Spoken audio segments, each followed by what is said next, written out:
এই কথা এখনো কোথাও প্রকাশিত হয় নাই, প্রথম ব্যক্তি আমি বললাম, কিন্তু আমি এটা 5ই আগস্টের পর থেকে জানতাম, মনে করেছিলাম, সুযোগ দিয়েছিলাম। আল্লাহ 5ই আগস্টের পরে সেনাপ্রধানকে, জেনারেল ওয়াকারকে একটা সুযোগ দিয়েছিলেন ভালো পথে আসার জন্য। উনি সামনের সারিতে দাঁড়িয়ে ইমামতি করেন, 5 ওয়াক্ত নামাজ পড়েন। বাট আই এম সরি, আল্লাহ কাকে বেহেশতে নেবেন কাকে দোজখে নেবেন সেটা আল্লাহ একমাত্র বিচারক। কিন্তু এহেন চরিত্রের, এরকম চরিত্র হয়ে যে একদিকে নামাজ পড়বেন, আরেকদিকে দেশের বিরুদ্ধে কাজ করবেন, আরেকদিকে অন্যায় অত্যাচার করেছেন এবং সেই অন্যায়গুলোকেও আবার চালিয়ে যাচ্ছেন, এই মুনাফিকি চরিত্র নিয়ে আল্লাহ কি করবেন আল্লাহই ভালো জানেন। আপনি হয়তো মনে করছেন আল্লাহ কিছু দেখে আর কিছু দেখে না। 5ই আগস্ট হাসিনা পালার পরে, 8ই আগস্ট ডক্টর ইউনূস শপথ গ্রহণ করার প্রায় মাস 2 পরে সেনাপ্রধান বাংলাদেশ থেকে যুক্তরাষ্ট্র চলে যান। নাও উনি একটা সেনাপ্রধানের, আমি যেহেতু সিনিয়র জেনারেলদের এবং সেনাপ্রধানের সাথেও কাজ করেছি, সিনিয়র জেনারেলদের সাথে কাজ করেছি, এবং অনেক অনেক ক্ষেত্রে প্রধানমন্ত্রীর বিভিন্ন অনুষ্ঠানে কাজ করেছি, বিশেষ করে বেগম জিয়া এবং শেখ হাসিনার প্রথম শাসনামলও, সেই 97 থেকে 2001 পর্যন্ত তাদের কি করে তাদের প্রতিটা কি বলে এটাকে আইটিনারি তৈরি করা হয়, একদম মিনিট ঘন্টা মিনিট দিয়ে কোথায় খাবেন, কখন ঘুমাবেন, কখন বিশ্রাম করবেন, কখন চা খাবেন, কখন পানি খাবেন, সব কিছু লিপিবদ্ধ থাকে। তা দেখে দেখে ওনার টিম সেভাবে চলে। তার আগে থেকে আধা ঘন্টা আগে, 20 মিনিট আগে হাজির হয়ে যায়, সব রেডি করে রাখে। সুতরাং একটা সেনাপ্রধান যুক্তরাষ্ট্র যাবে আর কানাডায় যাবে, সেটা কানাডার যাওয়ার যাত্রাটা আইটিনারিতে থাকবে না। কারণ বাংলাদেশের মানুষ যেন না জানে, বাংলাদেশের সাংবাদিক বা সাংঘাতিক বা মিডিয়া কেউ যেন না জানে, আইএসপিআর কে যেন না বলতে হয়, সেই জন্য উনি শুধু আমেরিকায় গেছেন। আমেরিকার নাম প্রকাশ করা হয়েছে। আমেরিকায় গিয়ে উনি কানাডার ভিসার জন্য অ্যাপ্লাই করেছেন। কি জন্য? এই রিমনের সাথে দেখা করে রিমনের কাছ থেকে উনার সাক্ষী প্রমাণ নথিগুলা গ্রহণ করার জন্য। সুতরাং আজকে আমি এটা প্রকাশ করতে বাধ্য হলাম। আরো এরকম 1 টন কথাবার্তা আমার কাছে আছে। অনেক কথাবার্তা আমি বলি না জাতীয় স্বার্থে, কারণ দেশের ভিতরে অস্থিতিশীল পরিস্থিতি সৃষ্টি করা, অনেক যারা বক্তা আছে তাদের ভিতরে কোনো দায়িত্ববোধ নাই। সকাল বিকাল সে কিছু একটা নাটক করে বললো আর মনে করে হয়ে গেল। এর মাঝে কিন্তু দলে দলে মারামারি লাগছে, এর মাঝখানে কিন্তু দলে দলে হিংসা বাড়ছে, শত্রুতা বাড়ছে। তাতে কি হচ্ছে? ভারত সফল হচ্ছে, কারণ তারা ভারতের মিশনকেই তারা সাকসেসফুল করছে। কিন্তু আমি সবসময় আমার মিশন দেখি, যেটা বাংলাদেশের সত্যি কথা প্রকাশ করলে যেটাতে বাংলাদেশের এবং বাংলাদেশের মানুষের ক্ষতি হতে পারে, সেই কথাগুলো আমি লুকিয়ে রাখে বলি না। কিন্তু জেনারেল ওয়াকার সম্পর্কে এই কথাটা বলতে বাধ্য হলাম এই কারণে, ডক্টর ইউনূস সাহেব এবং ব্যারিস্টার তাজুল, আপনারা দয়া করে কোন প্রকার তদবির, সেটা সেনা প্রধানের হোক আর কোন সচিবের হোক, কারোর তদবির শুনবেন না। এটা সত্যি কিছু লোক সেনাবাহিনীর বিরুদ্ধে ঢালাওভাবে অপপ্রচার করছে, এটা সত্যি, এটা অস্বীকার করার উপায় নেই।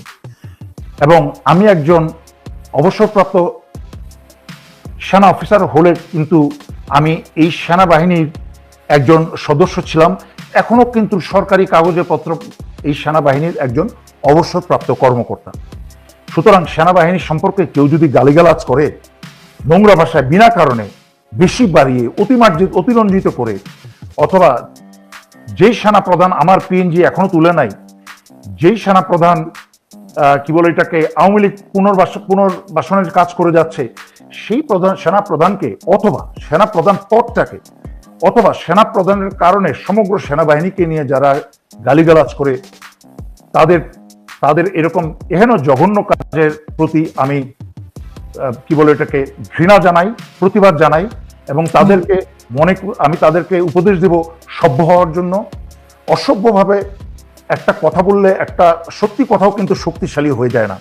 একটা সেনা প্রধানকে তুই করেই করে কথা বলা উচিত না, এটা একটা অসভ্যতা।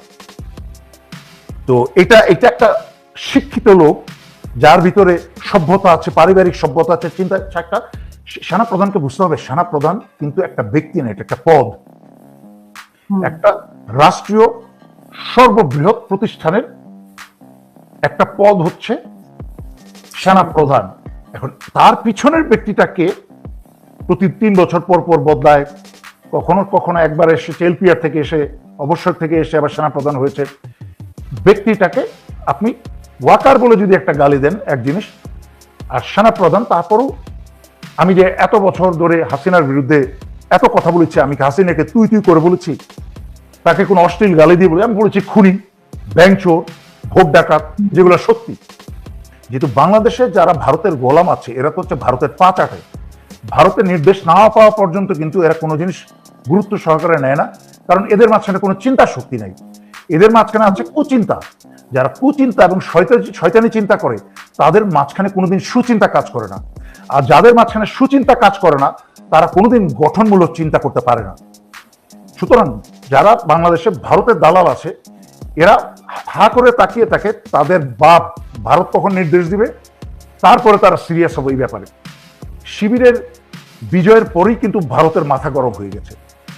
বুঝতে হবে, ভারত বাংলাদেশের কোনো দলকে ভয় পায় না, বাংলাদেশের কোনো কি বলে বক্তাকে ভয় পায় না। কিন্তু সেই 2020 সালে আমি প্রথম মুখ খোলার পরেই সমস্ত পত্রিকার, ভারতীয় প্রথম সারির পত্রিকার হেডলাইনে আমার ছবি এবং আমার নাম এসেছিল, কারণ তারা বুঝেছিল এই মেজর সাহেবের কথায় সেনাবাহিনীর পরিবর্তন হতে পারে।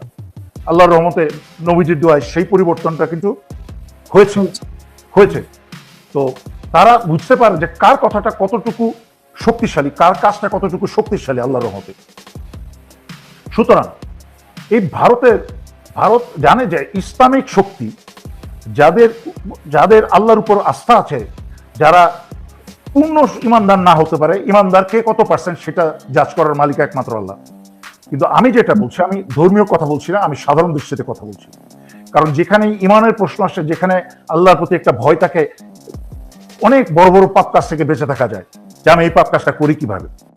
যেমন খুনি জিয়াউল হাসান মানুষ খুন করতে করতে 1000-এর উপরে মানুষ খুন নিজের হাতে করেছে, এবং খুন করতে করতে একটা মানুষ খুন করার পরে কিন্তু একটা মানুষ যখন পশু হয়ে যায় বা তার চেয়ে হিংস্র হয়ে যায়, তখন কিন্তু এই মানুষের ভিতরে আর কোনো বিবেক, বুদ্ধি, ইমান তো দূরের কথা, কিচ্ছু কাজ করে না। এবং এই জিয়াউল হাসান এই কি বলে আইন আদালতে তাদের কাছে কি বলে বিবৃতি দিয়েছে যে সে মসজিদের কাছে পিস্তল নিয়ে গুলি করে মানুষকে গুলি করত, এবং সেই রক্ত তার হাতে লাগতো, এবং তাতে সে একটা অনুভূতি আসতো। এবং একই সাথে তার স্ত্রীকে, কেমন ধরনের স্ত্রী হতে পারে, সেই স্ত্রীকে, তার ওয়াইফকে সে সাথে নিয়ে দেখিয়েছে গুলি করে মারা এবং রক্তের স্বাদ। এবং এই জিয়াউল হাসান এখন আনন্দে, জিয়াউল হাসান তার 5ই আগস্ট যখন শেখ হাসিনা পালায়, কথাটা মনোযোগ দিয়ে শুনবেন জনগণ, 5ই আগস্টে যখন শেখ হাসিনা পালায়, একই সাথে তখন বাংলাদেশে এই জিয়াউল হাসানের কোর্সমেট, তারই ব্যাচমেট মেজর রিমন, যে কানাডায় থাকে, সেও তখন ঢাকায় ছিল। এবং সে যখনই কানাডা থেকে ঢাকায় যেত, তখনই সে এই খুনি জিয়াউল হাসানের বাসায় থাকতো।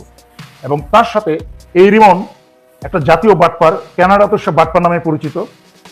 এবং এই রিমন জিয়াউল হাসানের সাথে শত শত কোটি টাকার ব্যবসা তার, এবং কাকে ধরতে হবে, কাকে পাকড়াও করতে হবে, কাকে আয়না ঘরে ভরতে হবে, তার সাথেও তার অনেক যোগসূত্র আছে রিমনের।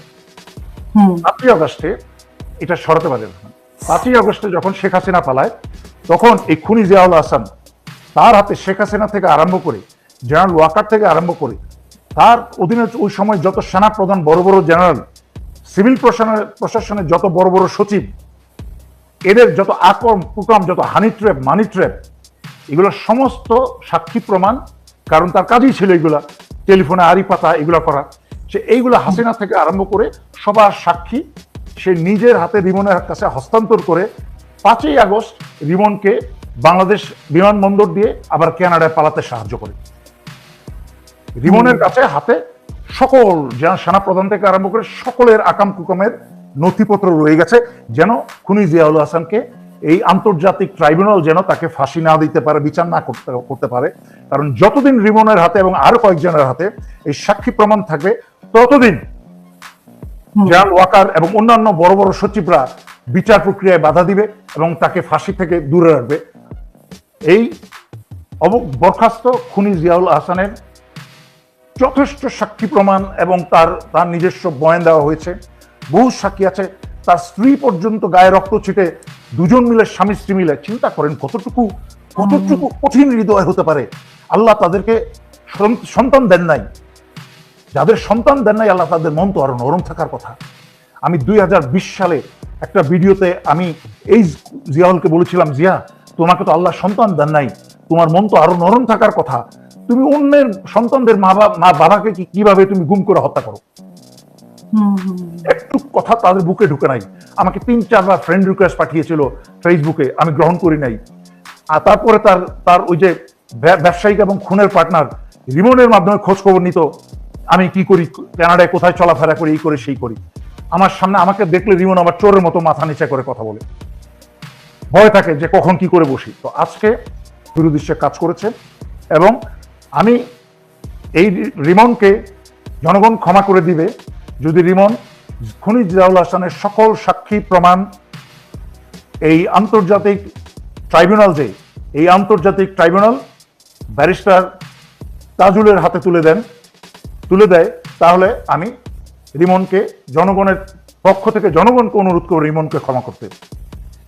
আমি এমনকি প্রয়োজনে সাক্ষী প্রমাণ এগুলো আমার খাতে হস্তান্তর করলেও আমি ব্যারিস্টার তাজুলের কাছে তুলে দিব, কারণ ওনার সাথে আমার যোগাযোগ আছে।